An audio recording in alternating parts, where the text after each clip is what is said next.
His face broke out with a wide grin. We'll get a bunch. With renewed vigor, you ran out into the hill. You're not sure how much time passed while you were in the thick of it. All you could focus on was the adventure at hand. No critter was safe from your grasp. At first, you tried to keep a tally of how many you had caught, but once the number grew higher than 10, you had no more fingers left to count with. You were having the time of your life, racing up and down the hill with the crash of the ocean and the sound of everyone's laughter echoing in the background. Vaughn, this way! You followed the sound of Cove's voice to the top of the hill, watching as he stretched his arms in front of him, reaching with his fingers and only narrowly missing his target. Cove and you took turns trying to scare fireflies in the direction of the other. You showed him some techniques that you had learned, like how to cup your hands correctly, and he listened attentively before trying for himself. There were a few times when you almost ran into each other, giggling as you dove to the side at the last moment. Luckily, disaster was avoided each time. It was an overall huge success. If it was me, I was pretty clumsy, so I probably would have crashed into him a few times. It was an overall huge success with the both of you catching multiple fireflies each. Eventually, the fireflies began to thin out, and your energy started to lapse. You decided it was time to call off the hunt. Cove didn't complain. He breathed in heavily, and his face seemed really flushed. This is really cool that he's actually getting into an activity. That was fun, a lot of fun. You smiled at him broadly, happy that he enjoyed the activity. Yeah, it was. Come on! Fawn, Cove, get up here. We're gonna have a race. The shout caught you off guard. It had been quite a while since you heard from Lizzie or Shiloh. You glanced over to see them both standing on top of the hill again, Lizzie beckoning to you with quick hand gestures. If she was like that, you knew there wasn't much room for disagreement. Up in the incline you went. From the corner of your eye, you saw Cove was coming as well. He didn't care for Lizzie a lot, so you thought he might be intrigued by the idea. Hi. Cove. Hi, Cove. You can't roll down the hill. Hi, Cove. You can't roll down the hill. You could hurt your arm again. You'll be the referee for the rest of us. As Lizzie pointed this out, Cove froze in place. Oh, it was that kind of race. He frowned down at his cast. That was the second time it got in the way tonight. Aww. It's only temporary, buddy. It's okay. And this wasn't even the first time she asked him to be a referee for one of her sudden races. Yeah, that's true. What? Yeah, you'll watch and see who gets to the bottom first. That's important. Got it? I guess. The cast was sturdy. If he was careful, he could have done it. Lizzie might have just been looking for a reason to make someone else the referee, but it was already decided. You get into position for the race. I'll stay with Cove. I'm gonna do something else. No, I'll stay with Cove. I'll stay with Cove. Really? Really? Why? You don't have to. It's okay. I want to watch. You moved beside him on the top of the hill, even though Lizzie eyed you and made a face. That's not how races work. We only need one referee. You only need 2 people to race. You only need 2 people. So... Shrugging her shoulders, you refused to budge, and Lizzie let out a huff before throwing her hands in the air. Fine, I'll be the winner whether you join or not. Lizzie moved to lay down, and Shiloh did the same. Cove stood slightly to the side to get a better vantage point, and you stood next to him. Countdown! Cove stood up a little straighter. It seemed like he was taking his newfound referee duties seriously. 3, 2, 1, go! Lizzie and Shiloh took off, letting gravity do the work and rolling at high speed towards the bottom of the hill. You and Cove leaned forward to watch them go, eyes peeled for which of the 2 would reach the bottom first. They were both neck and neck, until about halfway down the hill, Lizzie started to veer off to the side, giving Shiloh a huge advantage. She obviously hadn't noticed a thing, and as soon as Shiloh reached the bottom of the hill, he jumped up excitedly and threw his hands in the air.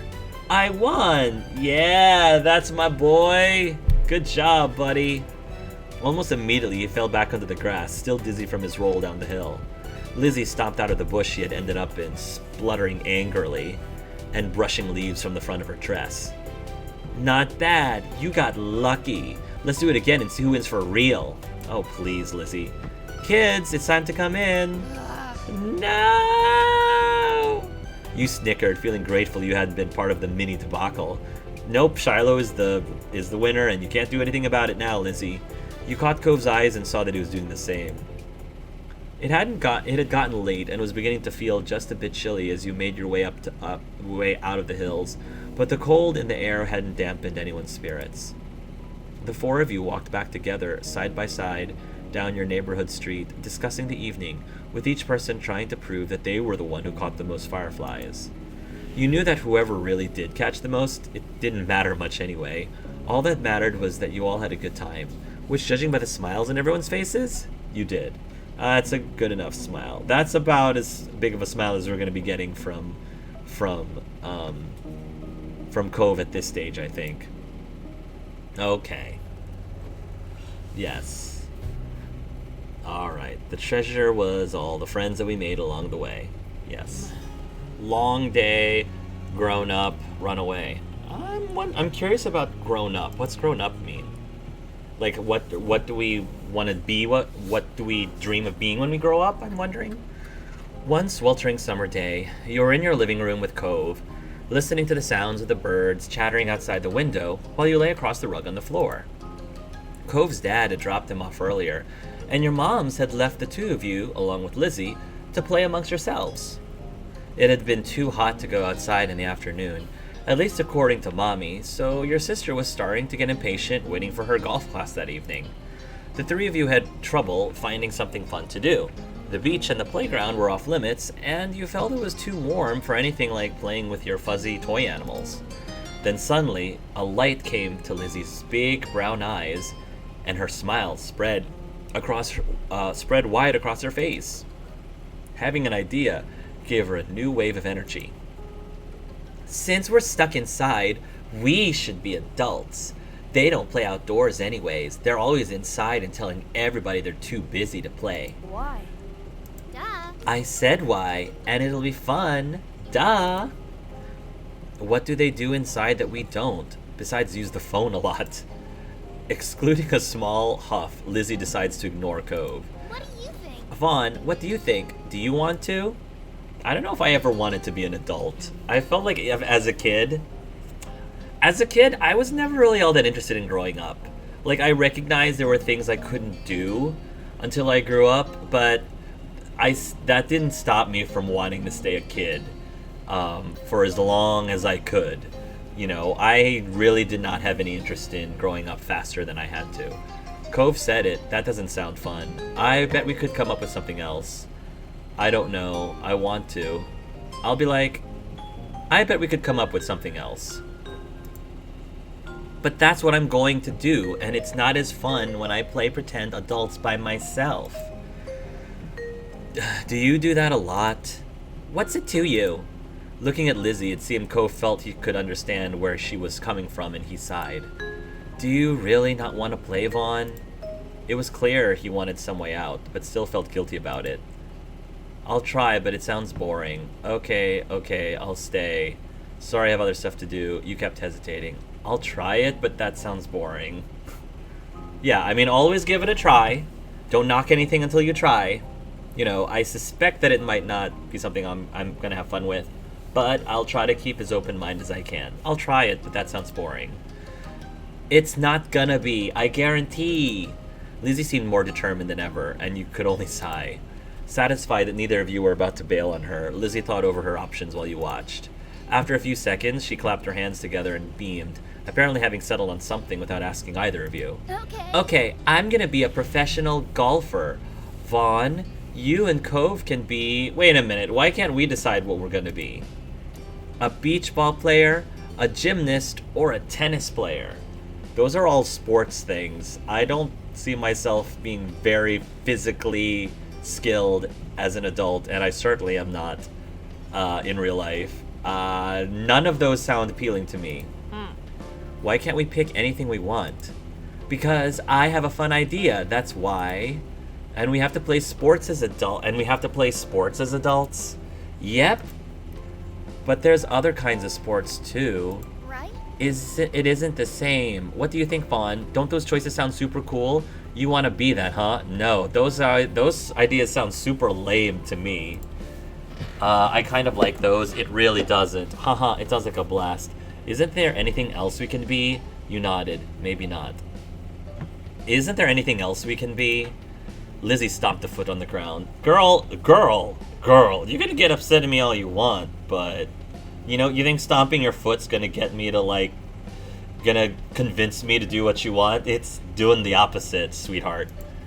Nope, come on, just decide already. Knowing Lizzie wouldn't let this go at any time soon, he sighed. Cove was not impressed with Lizzie's attitude. I'm not either, though he didn't bother talking more about it for now. You thought over a list of possibilities: beach volleyball, gymnastics, or tennis. Out of all of them, you'd prefer to play... Okay, so... out of all of them, I don't like volleyball. I'm not a fan of volleyball, and I'm honestly not really that big of a tennis. Gymnastics, I always wanted to try gymnastics, because I always wanted to be doing all the cool backflips and somersaults and, doing all those super cool tumbling and flips. I always thought those would be really amazing. Being able to do all those ninja moves and learn how to do parkour. I would never do parkour in real life, but I always thought it'd be really cool if somehow I did know how to do it. So I'm gonna say out of those three, I'll go with gymnastics. If you couldn't spend the afternoon doing cartwheels and handstands in the backyard, then you might as well practice them inside. There wouldn't be as much space as there was outside, but you could still try. Yes, that was clearly the top option. Okay, I'm gonna be a gymnast. Alright! How about you, Cove? I pick volleyball. I should have known. Okay, so Vaughn, you're a famous gymnast, and Cove, you're on a popular beach volleyball team, and... Lizzie's ponytail bobbed when she proudly stretched her arms wide. We're Olympic athletes who just competed in the Olympics. I do not think I would want to be an athlete. Cove didn't seem at all impressed with the announcement. He made a face and adjusted the glasses on his nose. That's really specific. That's what makes it fun. Anyway, Lizzie marched back and forth. Lizzie marched back and forth in front of us. See, I am catching some typos here and there, getting lost in her own imagination. I won all gold medals, and people are calling me the next Mickey Wright. Who? I don't know. See, this is how much I know sports. I have no idea who that is. Who's that? Lizzie stopped on the spot and turned on him, her brown eyes shining with impatience. It doesn't matter if you know who she is. Oh, it's a she. Okay. It doesn't matter if you know who she is. It's a golf thing. You guys won medals too. Cove, your team was bronze, and Vaughn, you barely missed out on the gold and silver. It's more real if we're not all first place. Of course, so you're gonna make yourself first place. Silver stink. I don't want silver. I okay at that. Hey, we can do better than silver. Silver's not bad. Nice. You stayed silent. Hey, we can do better than silver. I'm gonna be like, why do you have to be the gold one? Yeah, why are you the gold one? We can do better than silver. You pouted at Lizzie, unhappy with the decision. Vaughn's right. Sorry. Lots of people lose at the Olympics. Them's the breaks. Yeah, including you. You ever thought about that, Lizzie? Then you're the one who did, not me. Lizzie looked taken aback by Cove's declaration, as though the thought of her losing was completely absurd. No way, it wouldn't make sense. I'm already practicing my golf game. What do you mean it wouldn't make sense? Girl, Lizzie, you be glad that you love me because, girl. She took a golfing stance to make her point, pretending to swing her club and hit an invisible wall. So what kind of house do you want to live in? Cove hadn't changed his mind about winning, but thinking about where he'd live as an adult appealed to him, apparently because he looked back at Lizzie with some of the anger fading. I'm going to live on the beach. I thought he didn't like the beach, though. Lizzie made a face at him, poking out her tongue. That's kind of boring. We already have that. No, not like the normal houses here on the street. On it, right on the sand, by the water. Just like that, all the tension was back. You hadn't even had a chance to choose where you would want to live. That's not very fun or smart, Cove. You can't live on a bunch of sand and shells. Lizzie, see, okay, I get that Lizzie's only 10. But, she's very narrow-minded for a 10-year-old, I think. I feel like a lot of my 10-year-old friends were a little bit more open-minded about that. And not being like, well, that's not fun. You can't do this. I'm like, girl, This is supposed to be pretend. Like, why can't we? What's wrong with? I don't know. She's a piece of work. But I want to, and I will. Thank you, Cove. Thank you. You should definitely stand up to my sister more, because she's being a silly 10-year-old right now, or whatever how old she is. Cove narrowed his eyes at Lizzie, even though she stood half a head taller than him. You didn't give out a list of things to pick from this time, so I'm picking that. Why are we even playing pretend if we can't imagine anything? Thank you, Cove. Thank you. You said pretty much everything I wanted to say to this chick. That chick being my sister. Jeez, well, I'm gonna live in a mansion far away from here and far away from you. Okay. One with an indoor pool and a place to practice my award-winning golfing.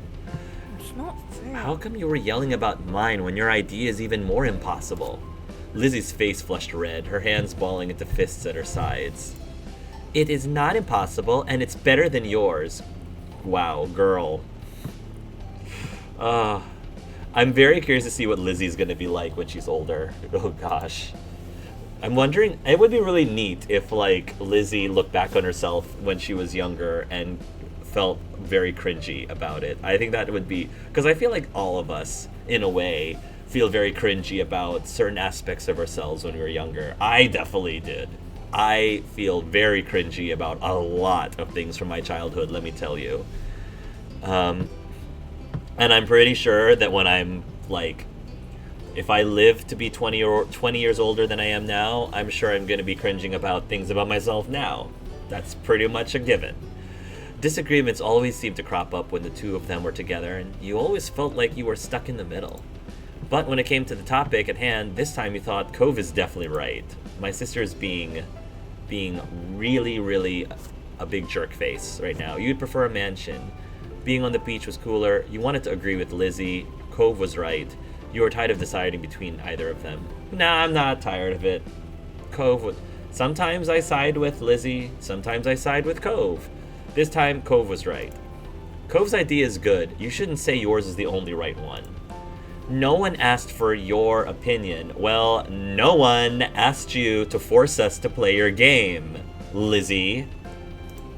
He smiled slightly over the agreement, then turned to Lizzie with bolstered confidence. You want us to play with you, Lizzie? Then you're gonna have to convince us that it's a good idea. And so far, you're not convincing anyone. So, you want us to play? You're gonna have to learn how to compromise. If you can't learn how to compromise, then we're not playing with you. You can swim whenever you want if you live on the beach. You can swim whenever we want if you live on the beach. We can still swim anytime we want from where we live now. Being a little closer doesn't mean anything.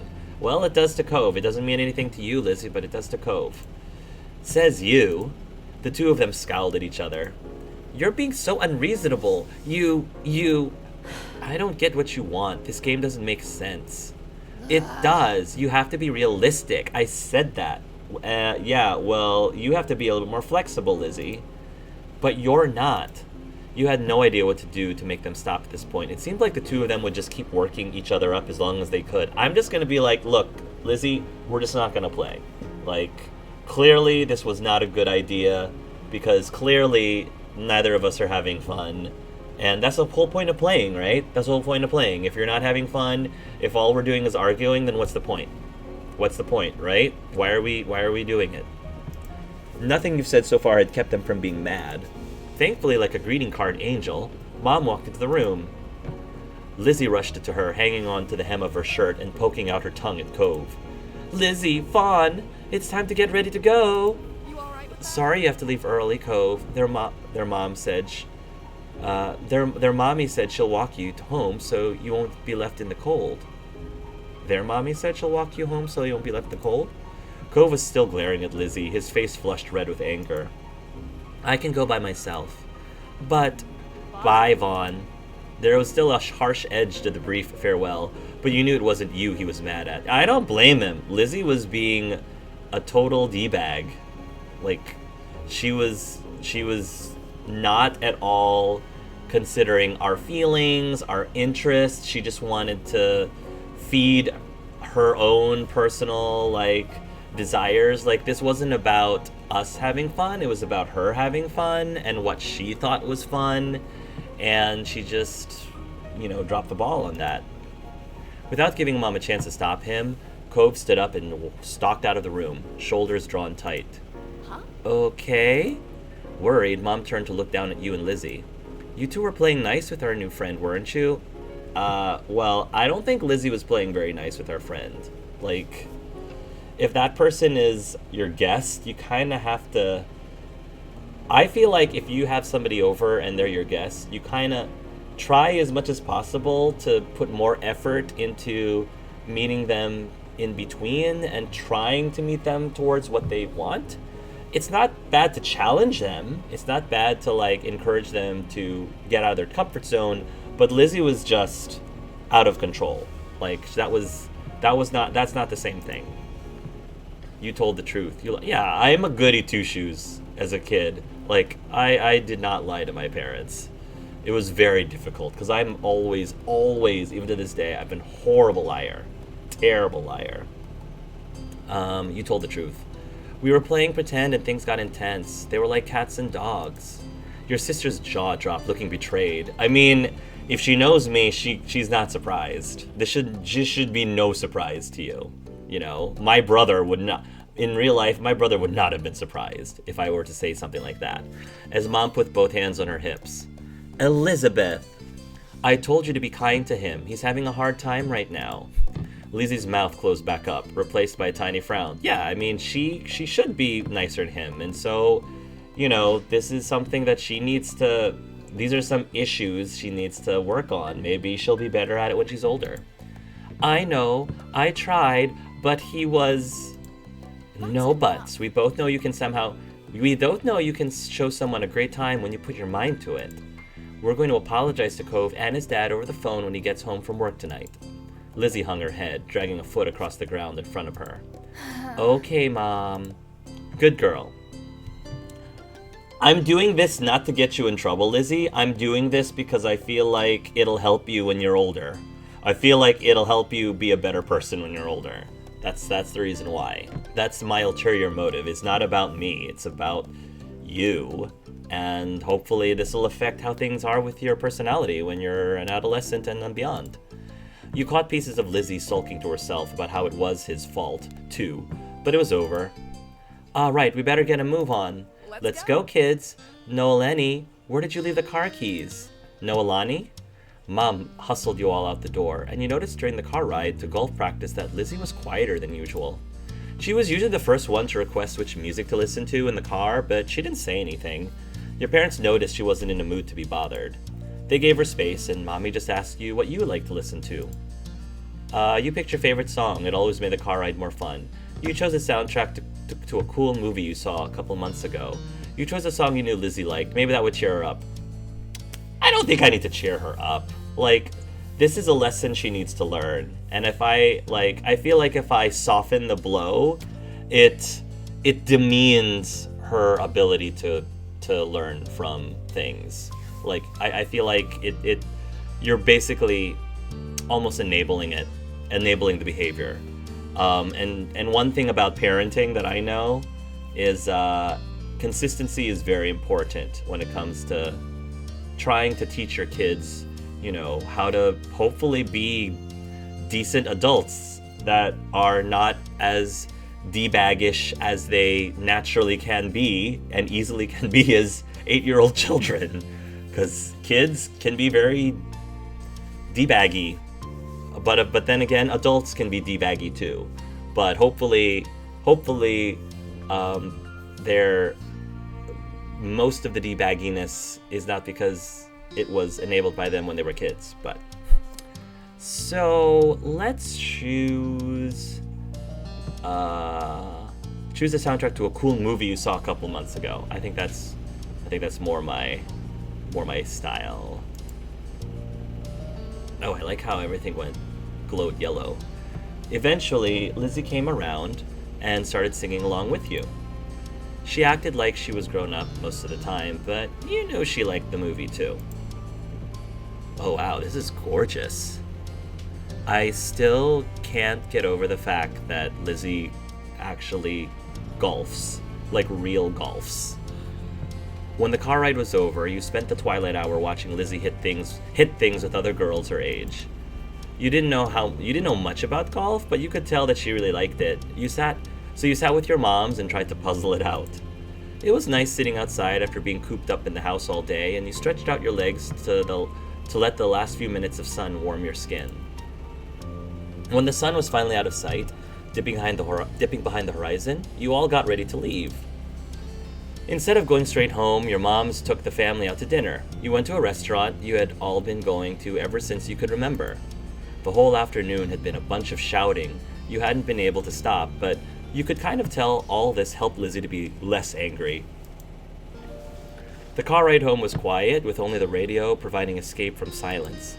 Lizzie had been in better spirits now, but the closer you got to your neighborhood, the more she wiggled in her seat and frowned out the window. She knew what was coming when you all got back home. Clearly, she was dreading it. I mean, it's one of those things that you gotta do, you know. Soon enough, Mom was turning onto your street, then reversing into the driveway. Once she cut the ignition, it was dead silent. No one spoke, only unbuckled their seatbelts and opened their doors. Lizzie was the last one out. Once everyone was inside and done taking off their shoes, she propped her hands on her hips. So, Now then, Mr. Holden's car is in his driveway, so he should be back from work. That's good news, isn't it, Elizabeth? You and Cove can hash things out before the day's done. Lizzie didn't complain or put up a fight. Her head ducked so she didn't have to meet anyone's eyes. She nodded once. Good, let's move this to the kitchen. Mom went over to the house phone, the rest of you following behind her. Mommy put a gentle hand on Lizzie's shoulder as they walked side by side. You watched them from the back. This was only happening because you told on Lizzie. You didn't regret it. You felt a little guilty, like you had betrayed your sister. You hadn't liked doing it, but had to. But it was her fault for doing it in the first place. You hadn't liked doing it, but had to. I think this is more accurate. I didn't want to, but I had to. You know, I didn't want to. I wouldn't have felt guilty. I would have felt like it's ultimately, I know that an 8-year-old wouldn't think this way, but I'm just saying, ultimately, like, it's for her benefit, really. It's for her benefit to learn, because I feel like the reason why she's like this is because maybe I haven't spoken up before, or maybe I didn't do anything to help her be a better person. I didn't say anything, and so maybe I had to say it now, because all this time I'd never liked doing it, and therefore I didn't do anything to help with the situation, to help her situation. But now I'm like, I had to. You hadn't liked doing it, but had to. Being a tattletale didn't feel good, and you wouldn't want someone else to tell your moms everything you did. Still, your mom had asked directly, and you wanted to be a liar even less. Yeah, that is super accurate. Super, super accurate. The four of you stood around the kitchen in a lopsided square. All eyes were on Lizzie, who kept her gaze on her feet. You remember the number for Cove's house, don't you, honey? Lizzie jerked her head in another nod, sullen. Without further prompting, she stepped forward and she began to dial. Wow, look at those phones, man. When was this, what time period, I'm wondering, is this supposed to be taking place? Because we haven't had a phone like this. I haven't had a phone like this in the house for like more than a decade, I would say. Mom reached over and pressed the button on the base. Suddenly you could hear the phone ringing. She turned on the speaker. The phone rang a couple times, then stopped. Mr. Holden's warm voice came through the other end. Evening, Holden residence. Lizzie looked over at Mommy, unsure. She nodded encouragingly. Hi, Mr. Holden. It's, Lizzie. Can I talk to Cove? Lizzie, Angel? What a surprise. But of course you can say hey to the boy. He sounded cheery as usual, though definitely meant it when he said it was a surprise. You thought hard, and you were sure that your sister had never called Cove's house before. Yeah, I don't think she would have. Mom spoke up before Mr. Holden or Lizzie could say anything more. Her arms were crossed over her chest, her lips pursed. Hi, Cliff. Noleni, Vaughn. Hi, Cliff. Noleni, Vaughn, and I are here too. Okay, so Mommy's name is Noelani. Noelani. Okay.